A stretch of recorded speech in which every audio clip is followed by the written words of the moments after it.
সবাইকে শারদীয় দুর্গোৎসবের শুভেচ্ছা জানাচ্ছি।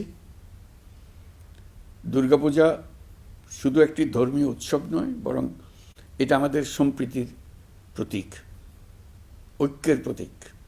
সনাতনী ধর্মবিশ্বাস মতে দশভুজা দুর্গার কাঠামোতে দেশ ও জাতির সব ধরনের ঐক্য ও সংহতির প্রতীক আছে।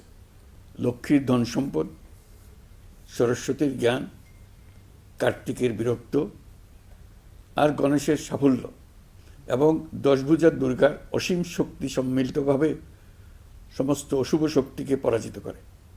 এর মধ্যেই ঐক্যবদ্ধ জাতির চিত্র আছে। জ্ঞান নিয়ে, সম্পদ নিয়ে, শক্তি নিয়ে, সবাই যার যার শক্তি নিয়ে ওই ঐক্যবদ্ধ হলে আমরা সব অশুভ শক্তিকে পরাজিত করতে পারব। কারো সাধ্য নাই আমাদের দমিয়ে রাখার। নিজেরা বিভক্ত হয়ে গেলে, ঐক্যবদ্ধ হতে না পারলে আমরা জাতি হিসেবে উন্নতি করতে পারবো না, এমন রাষ্ট্র গঠন করতে পারবো না যেটা নিয়ে আমরা সবাই দুনিয়ার সামনে গর্ব করতে পারি। দুর্গাপুজো উপলক্ষে গত বছরের মতো এবছরেও সরকারি ছুটি 2 দিন রাখা হয়েছে।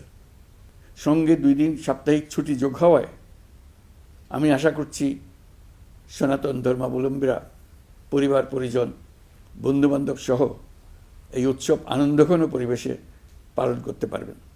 দুর্গাপূজা ঘিরে কোনো ধরনের দুর্ঘটনা যাতে না হয়, নাশকতার মাধ্যমে কেউ যাতে কোনো আতঙ্ক সৃষ্টি বা উৎসবের বিঘ্ন ঘটাতে না পারে, সেই জন্য সরকার, রাজনৈতিক দলসহ সমাজের সর্বস্তরের মানুষ বিশেষভাবে তৎপর রয়েছে। সবাই মিলে চেষ্টা করছে যেন একটা নিখুঁত দুর্গাপূজা অনুষ্ঠিত হয়। প্রশাসনের সকল পর্যায়ের কর্মকর্তা, পুলিশ, সেনাবাহিনী, র্যাব, বিজিবি, আনসার, সকল আইনশৃঙ্খলা বাহিনীর প্রত্যেক সদস্যকে আমি এ বিষয়ে প্রয়োজনীয় নির্দেশনা দিয়েছি ইতিমধ্যে।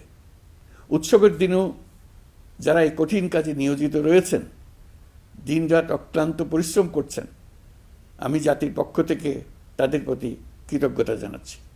জাতিসংঘের অধিবেশনে যোগ দেওয়ার কারণে আজকের এই উৎসবের দিনে আমি সশরীরে আপনাদের সামনে আসতে পারিনি, তবে আমার শুভেচ্ছা ও অভিনন্দন আপনাদের সাথে রয়েছে। জুলাই গণ অভ্যুত্থানের মধ্য দিয়ে আমরা বৈষম্য ও দুর্নীতিমুক্ত একটি সমৃদ্ধ দেশ গড়ার যে অগ্রযাত্রা শুরু করেছি, তার সফল বাস্তবায়ন করতে হলে ধর্ম, বর্ণ, ভেদাভেদ ভুলে সকলকে একযোগে কাজ করতে হবে। সকল অশুভ, অন্যায় আর অন্ধকারকে পরাজিত করে ঐক্য সম্প্রীতির জয় হবে। বাংলাদেশ এগিয়ে যাবে কল্যাণ ও সমৃদ্ধির পথে। সৃষ্টিকর্তার কাছে এই প্রার্থনা করি। সবাইকে আবারও শারদীয় দুর্গোৎসবের শুভেচ্ছা জানাচ্ছি। মহান সৃষ্টিকর্তা আমাদের সহায় হন।